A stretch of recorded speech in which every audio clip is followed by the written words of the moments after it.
बहुत समय पहले की बात है। किसी नगरी में एक युवक रहा करता था। वह अपने जीवन से बहुत परेशान हो चुका था। वह अपने जन्म लेने का मकसद ढूंढ रहा था। उसे यह नहीं पता चल पा रहा था कि आखिर उसने इस पृथ्वी पर जन्म क्यों लिया है। उसके जन्म लेने का क्या कारण है? क्या वह केवल इस धरती पर खाना सोना और जागने के लिए आया है?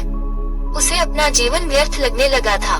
उसे ये दुनिया बहुत ही बेकार लगने लगी थी। उसे इस धरती के लोग बहुत ही व्यर्थ लग रहे थे। उसे यह नहीं समझ आ रहा था कि आखिर ये लोग अपना जीवन कैसे व्यतीत कर रहे हैं। न तो इनके जीवन में कोई मकसद है, न ही अपने जीवन में कुछ करना चाहते हैं, और न ही इन्हें ये पता है कि आखिर उन्होंने धरती पर जन्म ही क्यों लिया है। चारों तरफ केवल दौड़ मची हुई है। हर कोई एक दूसरे से आगे निकलना चाहता है, एक दूसरे को पछाड़ना चाहता है। चारों तरफ केवल मायूसी है। हर कोई अलग अलग चेहरे बनाकर घूमता है। देखने में तो सभी लोग मासूम दिखाई पड़ते हैं, लेकिन हर किसी के अंदर दोष है, और जो सबसे बड़ा दोषी है वही सबसे ज्यादा मासूम दिखाई पड़ता है। और जो वास्तविकता में मासूम है वह दोषी नजर आता है। इस धरती पर कोई किसी से खुश नहीं है। हर कोई एक दूसरे से दुखी है। कोई एक पल आपको खुशी देता है तो दूसरे ही पल वह आपको दुख दे जाता है। वह युवक लोगों के जीवन को बड़े ही ध्यानपूर्वक देखता और समझता। वह इतना समझ चुका था कि लोगों का जीवन बस चलता जा रहा है। कोई अपने जीवन को जी नहीं रहा। कोई भी अपने जीवन में कुछ कर नहीं रहा है। बस ये सब होता चला जा रहा है। ऐसे में वह व्यक्ति यह सोचता कि क्या मैं भी इसी तरह का जीवन जीने आया हूँ? क्या मेरे जीवन का कोई मकसद नहीं? वह अपने जीवन में कुछ अलग करना चाहता था, कुछ खास करना चाहता था, लेकिन उसे यह नहीं समझ आ रहा था कि वह क्या करे। उसके मन में हमेशा यह एक सवाल खटकता रहता कि आखिर वह क्या करने आया है। और यही वह सवाल था जो उसे यहाँ से वहाँ भटका रहा था। वह अपने सवालों का जवाब चाहता था, लेकिन उसे उसके सवालों का जवाब मिल नहीं रहा था। कई दिनों के अथक प्रयासों के बाद भी जब उसे उसके इन सवालों का जवाब नहीं मिल पाया, तब वह ये सोचने लगा, इस जीवन को जीकर क्या फायदा जब मैं अपने मकसद को पूरा ही न कर पाऊँ। या तो मैं उन लोगों की तरह इस जीवन को जीऊं जिसे ये तक नहीं पता कि वह अपने जीवन को किस तरह से जी रहे हैं, या फिर मैं इस जीवन का अंत कर दूं।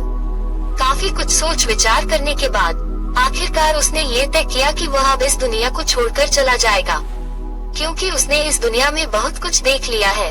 वह ये जान चुका है कि ये दुनिया इसी तरह से चल रही है और इसी तरह से चलती रहेगी। इसके अलावा उसे यहाँ पर और कुछ जानने के लिए नहीं बचा है।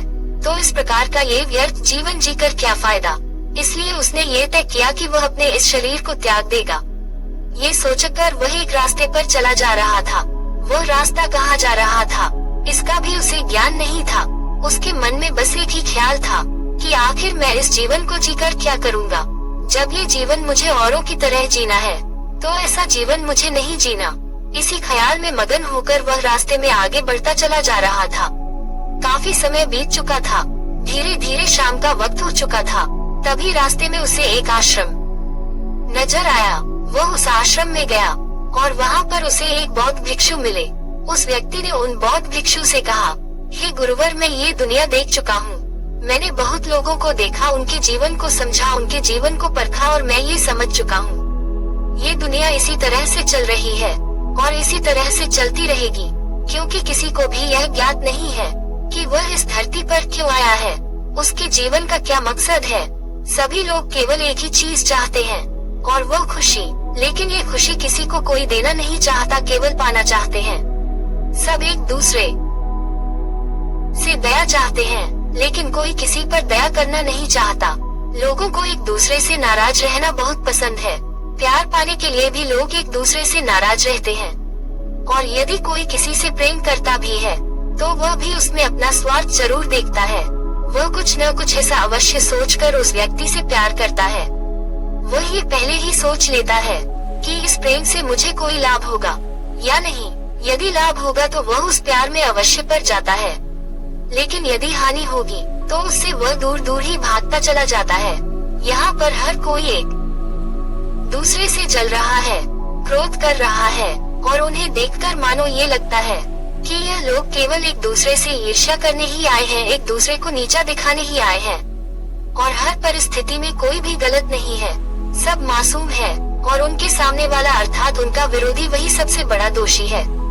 और मुझे ये समझ नहीं आ रहा कि मैं इस दुनिया में जीकर क्या करूँगा, मेरे जीवन का मकसद क्या है, क्योंकि ये दुनिया तो ऐसी ही है और ऐसे ही चलती रहेगी, तो फिर मेरे यहाँ पर आने का क्या अर्थ हुआ। इससे अच्छा है कि मैं इस जीवन को त्याग दूं, और इसीलिए मैं अपना घर छोड़कर यहाँ तक आ पहुँचा हूँ। लेकिन रास्ते में मुझे आपका आश्रम नजर आया, इसलिए मैं आपसे ये पूछने चला आया कि क्या आप मुझे कोई ऐसी राह दिखा सकते हैं, क्या आप मुझे कोई ऐसी राय दे सकते हैं जिससे मुझे मेरे जीवन का मकसद समझ में आ जाए और मैं अपने मकसद को पूरा करने में लग जाऊं। उन बौद्ध भिक्षुओं ने उस युवक की यह सारी बातें बड़ी ध्यानपूर्वक सुने, और उसके बाद वो बौद्ध भिक्षु उस युवक से कहते हैं, बेटा क्या तुम्हारी शादी हो चुकी है? इसका जवाब देते हुए युवक उन बौद्ध भिक्षु से कहता है, गुरुवर मेरी शादी हो चुकी है और मेरे 2 बच्चे भी हैं।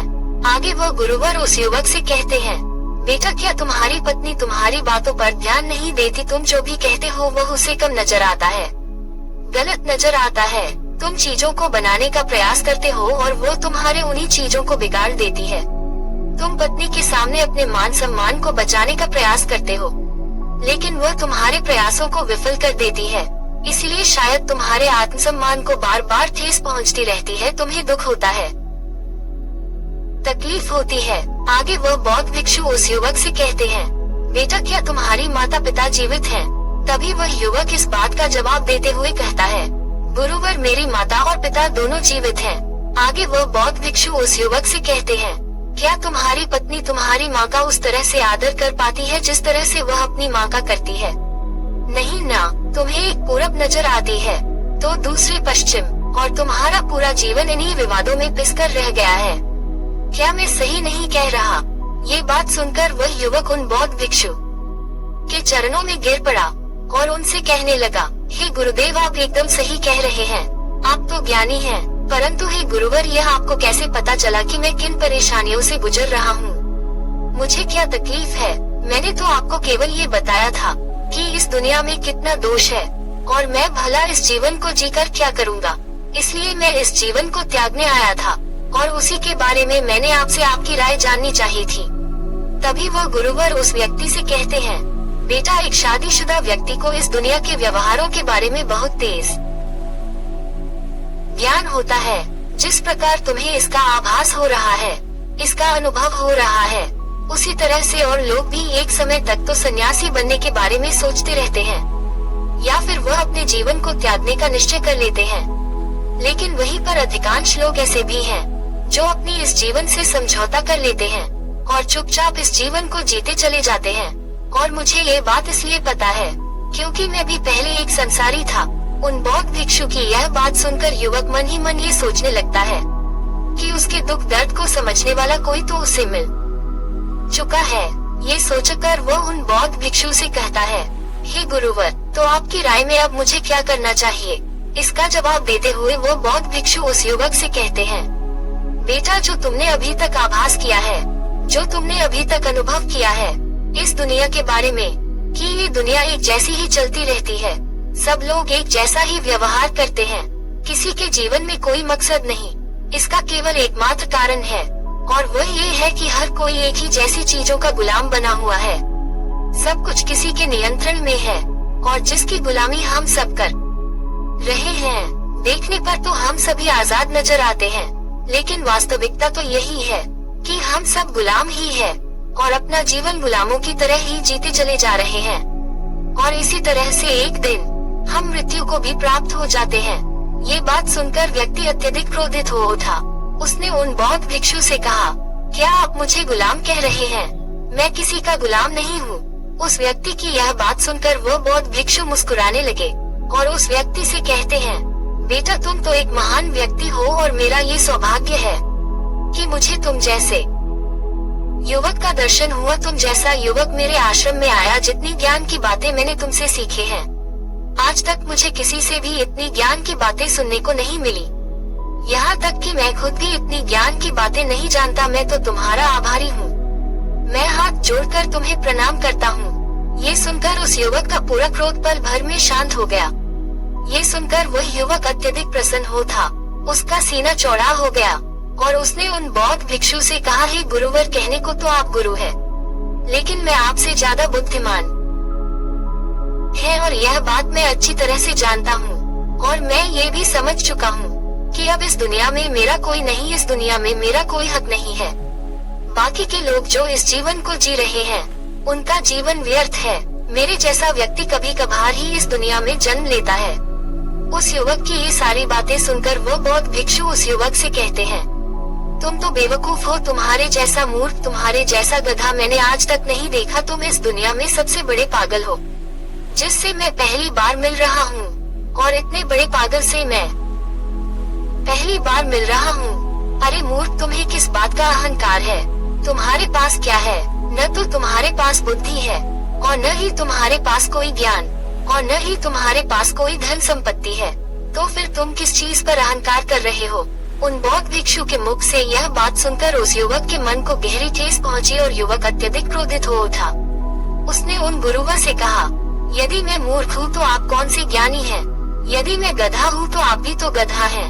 तुम भी तो संसारी थे, तुमने भी तो अपनी पत्नी और बच्चों को छोड़ दिया और वहाँ से भाग चले। तुम डरपोक थे जिस कारण तुमने संन्यास ग्रहण कर लिया, लेकिन मैं बहादुर हूँ और मैं बहादुरों की तरह मृत्यु को प्राप्त करूँगा। मैं इस झूठे संसार में नहीं रहना चाहता जहाँ हर एक व्यक्ति एक दूसरे से झूठ बोलने में लगा हुआ है। झूठ का मुखौटा ओढ़े यहाँ से वहाँ घूम रहा है। कोई किसी का नहीं, कोई किसी की मदद नहीं करना चाहता, कोई किसी पर दया नहीं करना चाहता। फिर ऐसे लोगों के साथ रहकर क्या लाभ? ये बात सुनकर वह बौद्ध भिक्षु उस युवक से कहते हैं, बेटा तुम इतना क्रोधित क्यों हो रहे हो? मैं तो बस इतना कहना चाहता था कि तुम्हारी पत्नी तुमसे ज्यादा ज्ञानी है, वह तुमसे ज्यादा संस्कारी है। यदि तुम उसकी बात मानोगे तो हमेशा सुखी रहोगे, तुम्हारा जीवन खुशहाल बना रहेगा। इसलिए जाओ और उसकी आज्ञा का पालन करो। उन बौद्ध भिक्षु के मुख से यह बात सुनकर वह युवक और भी ज्यादा क्रोधित हो उठा। उस युवक के अहंकार को गहरा आघात हुआ। वह युवक क्रोधित होकर उन बौद्ध भिक्षु से कहता है, आप ये कैसे कह सकते हैं कि मेरी पत्नी मुझसे अधिक ज्ञानी है, वह मुझसे अधिक संस्कारी है? क्या आपने उसे कभी देखा है? ये तो मेरा धैर्य है, ये तो मेरा ज्ञान है कि आज तक मेरा और उसका रिश्ता कायम है। ये तो मेरी वजह से ही अभी तक हमारी शादीशुदा जिंदगी बची हुई है, नहीं तो कब का मैंने उसे अपने घर से निकाल दिया होता। उस युवक की ये सारी बातें सुनकर वह बौद्ध भिक्षु जोर से मुस्कुरा पड़े और उस युवक से कहते हैं, बेटा मैं तो तुम्हें गलत समझ बैठा, माफ करना। तुम किसी के गुलाम तो नहीं, लेकिन तुम डरपोक हो। तभी तो तुम मृत्यु प्राप्त करने निकले थे, लेकिन मेरे पास आ गए ताकि मैं तुम्हें मृत्यु से बचा लूं और तुम्हें कोई ऐसा रास्ता बता दूं जिससे तुम्हें अपने शरीर को त्यागना ना पड़े। तुम्हारे जैसा डरपोक व्यक्ति मैंने आज तक नहीं देखा। ये बात सुनकर व्यक्ति और भी ज्यादा क्रोधित हो उठा। उसने उन बौद्ध भिक्षु से कहा, देखिए गुरुवर, आप मेरा अपमान कर रहे हैं। मैं आपको सम्मान दे रहा हूँ और आप है कि मेरा मजाक पे मजाक बनाए जा रहे हैं। मैं किसी से नहीं डरता, मुझे किसी का डर नहीं। मैं अभी और इसी वक्त आपके आश्रम की उस पेड़ से लटककर मृत्यु को प्राप्त हो जाऊंगा। तब आपको मेरी बातों पर अवश्य विश्वास होगा कि मैं किसी से नहीं डरता। तभी वह बौद्ध भिक्षु बड़ी विनम्रता से उस व्यक्ति से कहते हैं, बेटा पेड़ से लटकने से क्या आवश्यकता है? तुम एक काम करो, बस मेरी एक बात मान लो। आज रात के लिए तुम यहीं रुक जाओ। वह सामने वाली कुटिया तुम्हें दिखाई पड़ रही है, उस कुटिया में जाकर तुम सो जाना। उस कुटिया में एक बहुत ही जहरीला सांप रहता है। उसका विष इतना खतरनाक है कि तुम्हें वह कब मौत की नींद सुला देगा, तुम्हें जरा भी आभास नहीं होगा। युवक अपने साहस को दिखाने के लिए उन बौद्ध भिक्षु की इस बात को मान लेता है और रात को जाकर वह सामने वाली उस कुटिया में जाकर सो जाता है। तभी अचानक आधी रात को उस युवक के जोर जोर से चिल्लाने की आवाज सुनाई पड़ती है और यह आवाज सुनकर वो बौद्ध भिक्षु भी दौड़े दौड़े उस कुटिया के पास पहुंचते हैं तो देखते हैं कि वह युवक एक डंडा लेकर सांप को मारने का प्रयास कर रहा है और डर के मारे चिल्ला भी रहा है।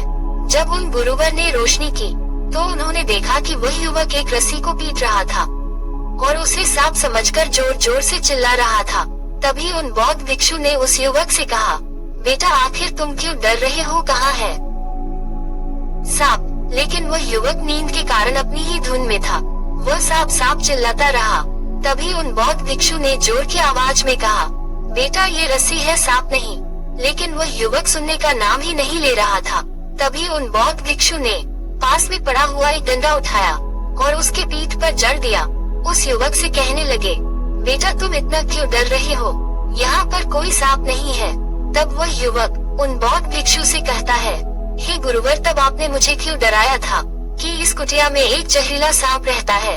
इस बात पर वह बौद्ध भिक्षु मुस्कुरा पड़ी और उस युवक से कहते हैं, बेटा मैं तो तुम्हें केवल इतना समझाने का प्रयास कर रहा था कि हम बाहर के लोगों को देखते रहते हैं, उन्हें पढ़ते हैं, उन्हें समझते हैं, उन्हें परखते हैं और हमेशा कुछ न कुछ अंदाजा लगाते रहते हैं, लेकिन कभी भी हम अपने आप के तरफ ध्यान नहीं देते। हम क्या कर रहे हैं, हमारे अंदर क्या कमी है।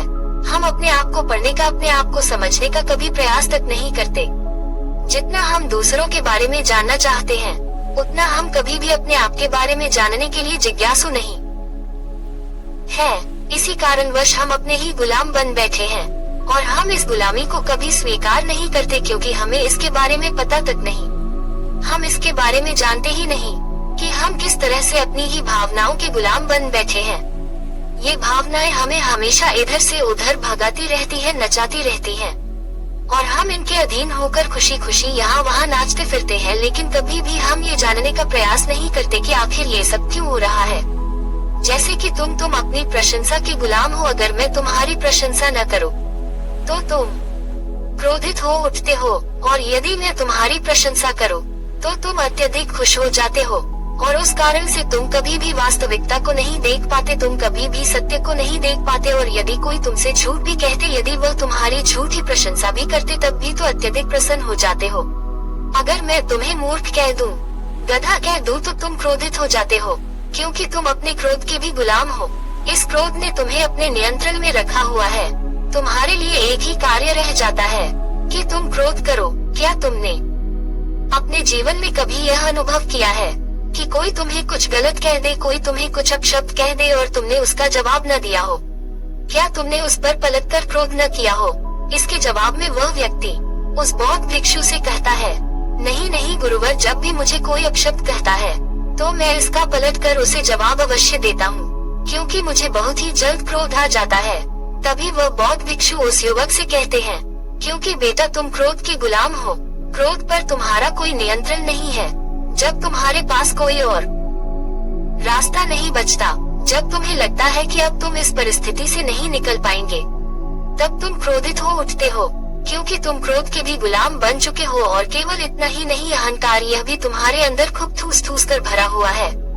तुम इसके भी गुलाम ही हो, क्योंकि तुम अपने आप को सबसे ऊपर देखना चाहते हो, सबसे ऊपर समझते हो। तुम्हें अपनी तुलना किसी और के साथ करना अच्छा नहीं लगता। तुम्हारी तुलना कोई किसी और के साथ करे, ये तुम नहीं देखना चाहते। यदि कोई तुम्हें नीचा दिखाए तो तुम्हें ठेस पहुंचती है।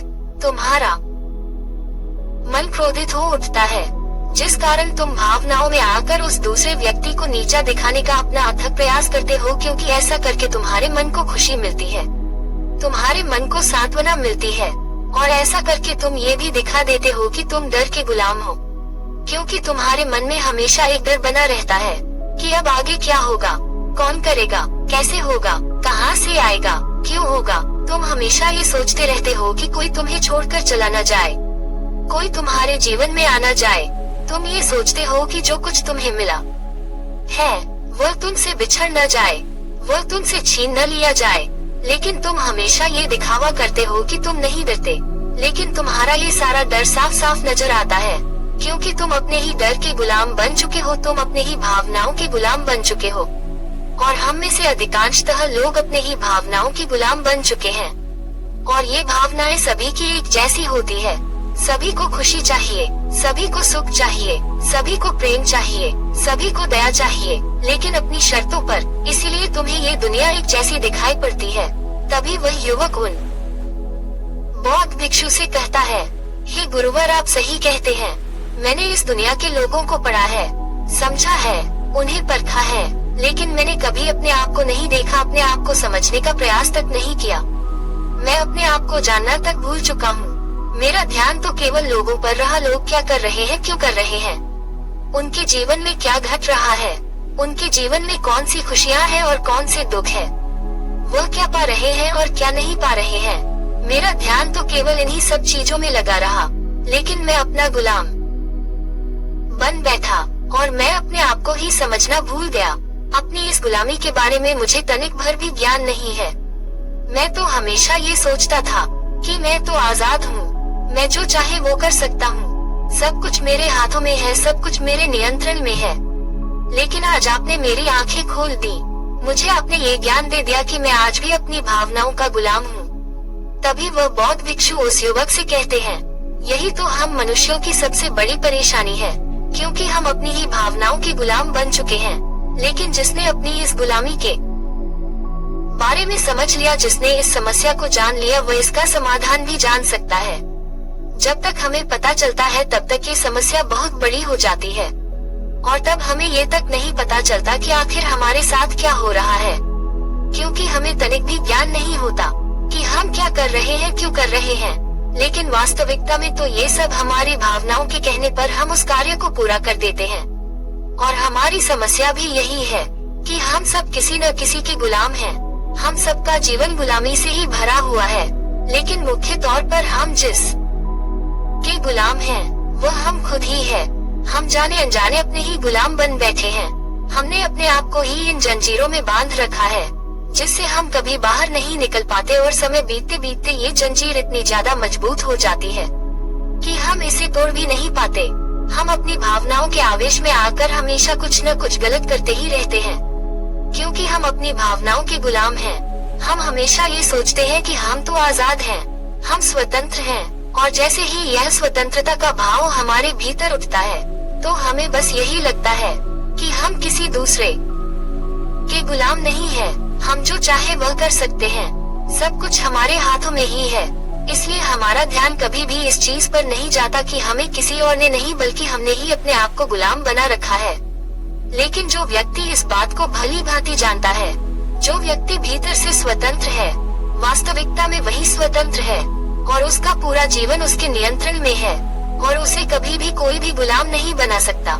इसलिए अपनी भावनाओं के आवेश में आकर कोई भी कार्य करने से अच्छा है कि पहले तुम अपने विवेक का इस्तेमाल कर अपने आप से यह सवाल करो कि क्या जो मैं सोच रहा हूँ, जो मैं करने जा रहा हूँ, क्या यह उचित है। अपने कार्य को जागरूकता से देखो। जो भी तुम दिन भर में कर रहे हो, हर एक कार्य को, हर एक क्षण को जागरूक होकर देखने का प्रयास करो। तभी तुम इस गुलामी से आजाद हो पाओगे, और सही मायने में तभी तो स्वतंत्र हो पाओगे। दोस्तों, उम्मीद है कि आपने आज की इस वीडियो से जरूर कुछ न कुछ सीखा होगा। तो आज के इस वीडियो को लाइक और अपने दोस्तों के साथ शेयर करना न भूलें, और हमें ऐसे ही सपोर्ट करने के लिए चैनल को सब्सक्राइब और घंटी बटन को भी जरूर दबा दे। तो चलिए मिलते हैं ऐसे एक और वीडियो में, तब तक के लिए अपना ख्याल रखिए। धन्यवाद।